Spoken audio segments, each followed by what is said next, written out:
Hi students, Indian economy multiple choice క్వశ్చన్స్కు స్వాగతం సుస్వాగతం. ఈ వీడియోలో మనం కొన్ని ఇండియన్ ఎకానమీ మల్టిపుల్ చాయిస్ క్వశ్చన్స్ని నేర్చుకుందాం.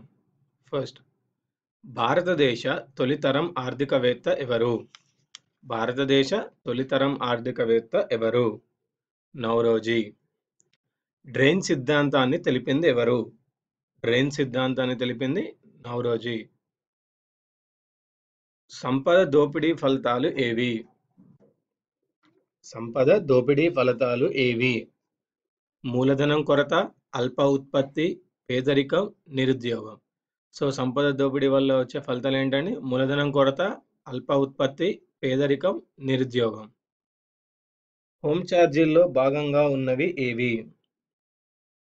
హోమ్ ఛార్జీల్లో భాగంగా ఉన్నవి రుణాల చెల్లింపులు, అధికారుల జీతభత్యాలు, మిలిటరీ వేతనాలు, రైల్వే పెట్టుబడులపై వడ్డీలు. సో హోమ్ ఛార్జీల్లో భాగంగా ఉన్నవి ఏవివండి? రుణాల చెల్లింపులు, అధికారుల జీతభత్యాలు, మిలిటరీ వేతనాలు, రైల్వే పెట్టుబడులపై వడ్డీలు. నెక్స్ట్, బ్రిటిష్ పాలనలో పారిశ్రామిక రంగంలో వచ్చిన మార్పులు ఏమిటి? బ్రిటిష్ పాలనలో పారిశ్రామిక రంగంలో వచ్చిన మార్పులు ఏమిటి? సో ఆన్సర్స్ వచ్చేసి దేశీయ చిన్న పరిశ్రమల క్షీణత, భారీ పరిశ్రమల స్థాపన, రైల్వే లైన్ల ప్రారంభం. ఈ మూడు బ్రిటిష్ పాలనలో వచ్చాయండి. ఇవి బ్రిటిష్ పాలనలో వచ్చిన పారిశ్రామిక రంగంలోని మార్పులు. ఈ మూడు: దేశీయ చిన్న పరిశ్రమల క్షీణత, భారీ పరిశ్రమల స్థాపన, రైల్వే లైన్ల ప్రారంభం.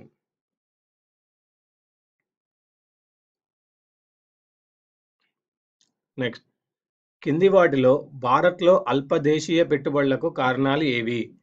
కింది వాటిలో భారత్లో అల్ప దేశీయ పెట్టుబడులకు కారణాలు ఏవి?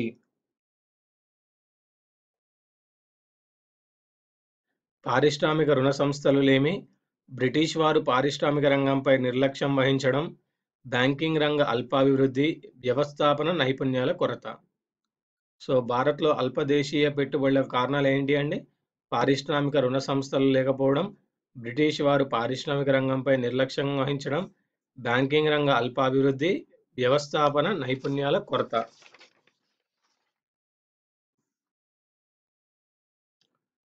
నెక్స్ట్, జాతీయాదాయాన్ని మొదటగా లెక్కించింది ఎవరు?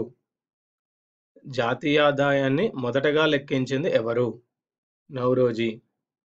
భారత్లోని కింది ఏ ప్రాంతాల్లో రైల్వే లైన్లను ప్రారంభించారు? భారత్లోని కింది ఏ ప్రాంతాల్లో రైల్వే లైన్లను ప్రారంభించారు? బొంబాయి, థానే. సో భారత్లోని ఏ ప్రాంతాల్లో రైల్వే లైన్ ప్రారంభించండి? బొంబాయి, థానేలో రైల్వే లైన్ను ప్రారంభించారు. పోస్టల్ వ్యవస్థను ఏ సంవత్సరంలో ప్రారంభించారు? పోస్టల్ వ్యవస్థను ఏ సంవత్సరంలో ప్రారంభించారు? 1837. పోస్టల్ వ్యవస్థను 1837లో ప్రారంభించారు. రైల్వేలపై ఏర్పాటు చేసిన కమిటీ అధ్యక్షుడు ఎవరు? రైల్వేలపై ఏర్పాటు చేసిన కమిటీ అధ్యక్షుడు అఖ్తర్.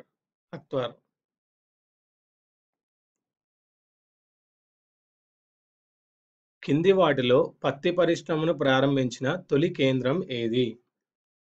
కింది వాటిలో పత్తి పరిశ్రమను ప్రారంభించిన తొలి కేంద్రం కలకత్తా. నెక్స్ట్,